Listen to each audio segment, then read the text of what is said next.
Your car guy here. Today we're working on this 2013 Audi A4 with the 2-liter turbo.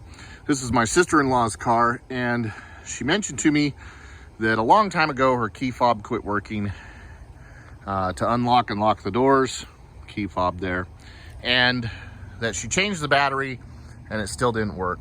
Wasn't sure what the issue was. So I decided I'd check it out and see what was going on. So let me show you how to take apart this key fob.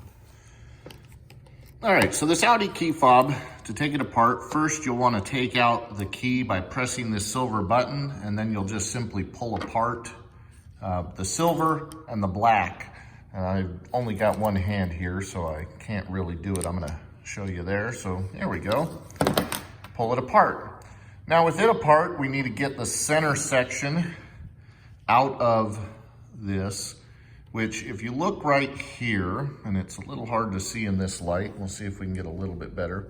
So you can see what looks like a button there, and you push it down, and then it'll unlock the center section and allow you to slide it out from the rest of the key fob, and it contains the battery.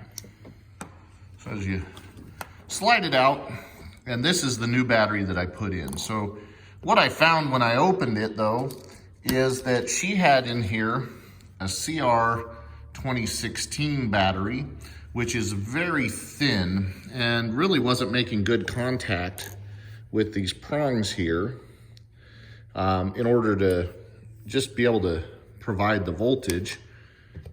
A CR 2032 is the correct size. Make sure when you do it, when you set it in this tray, you'll want the button side facing up.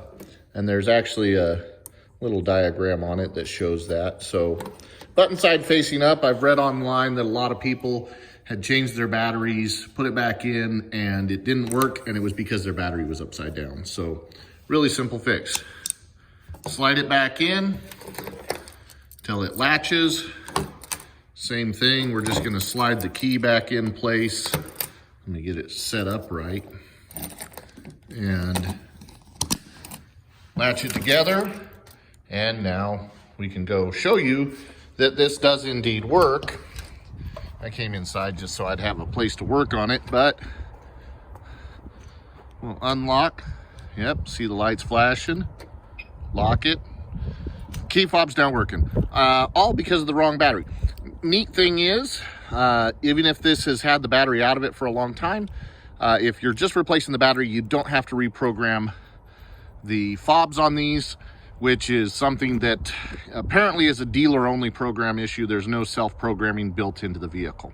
This is your car guy. Please like and share the video and subscribe to the channel.